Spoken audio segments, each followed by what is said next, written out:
Nagla-live ni Binibining Maharlika ngayong gabi, paalala ko sa inyo, ang utang ng Pilipinas ay 17 trillion pesos na.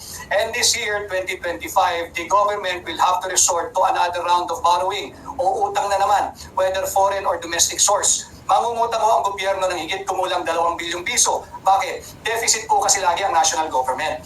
Nag-budget sila ng 6.32 trillion pesos. Eh ang pera lang hawak nila is 4 point something trillion. Saan mo kukunin? Yung 2 trilyong piso, naturalmente, iuutang po nila. Ang masakit dito, yung utang na yan, hindi na po sila magbabayad niyan. Ang magbabayad niyan, yung ating mga kabataan, yung ating mga kasalukuyang nasa workforce, yung manggagawa, negosyante, hindi po sila. Kaya dapat maghinay-hinay sa paggamit sa pera. Limitado na nga yung pera natin, kung makagastos pa kayo, akala nyo walang katapusan.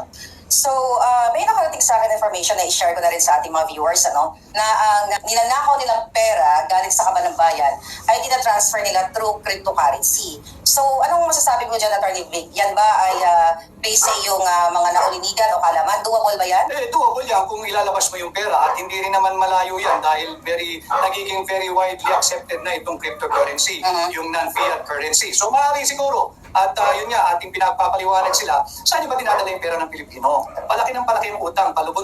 Ang pinakamadali sa kahit sinong gobyerno, magpalago ng utang. Bakit? Utangin mo lang yan Utangin mo lang yan Pero dapat tayo ay prudent tayo. Yung sinasabi nila prudent daw sila sa programming, sa budgeting at sa spending, hindi po totoo yun. Kung prudent sila sa programming, sa budgeting at spending, bakit ninyo hinahayaan ng vice scam na i-hijack ang panukalang budget ng executive?